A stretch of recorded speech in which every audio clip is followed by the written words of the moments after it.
लक्ष्मी उद्योगालाच माळ घालते. आत्मविश्वास मनगटावरही राज्य करतो.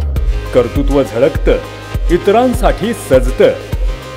मग पुरुषच तेजस होतो.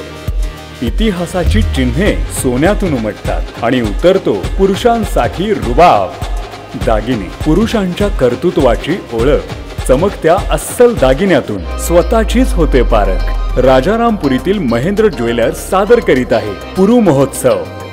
महाराष्ट्रात सर्वप्रथम पुरुषांसाठीचा सुवर्ण महोत्सव. घटनावळीवर 20% भरघोस सवलत.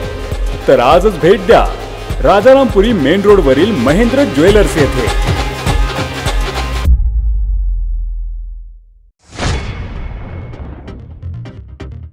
कोल्हापूर ते पुणे वंदे भारत एक्सप्रेस धावणार. आज चाचणी तर सोमवारी हिरवा झेंडा दाखवला जाणार. कासारवाडीतील अल्पवयीन मुलीला चटके देण्याच्या प्रकाराची विधान परिषदेच्या उपसभापती डॉक्टर नीलम गोऱ्हेंनी घेतली दखल.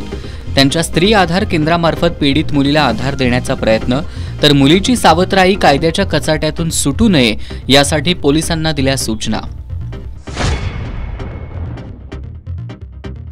पोलीस प्रशासनासाठीच्या उपक्रमांसाठी डी.वाय. पाटील ग्रुपचं नेहमीच सहकार्य राहील.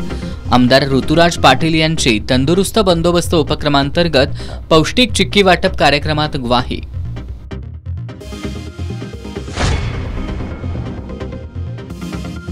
पक्षाची मान्यता टिकवण्यासाठी आरपीआय आठवले गट पश्चिम महाराष्ट्रातील विधानसभेच्या 58 जागा लढवणार. प्रदेशाध्यक्ष राजाभाऊ सरवदे यांची कोल्हापुरातील मेळाव्यात घोषणा.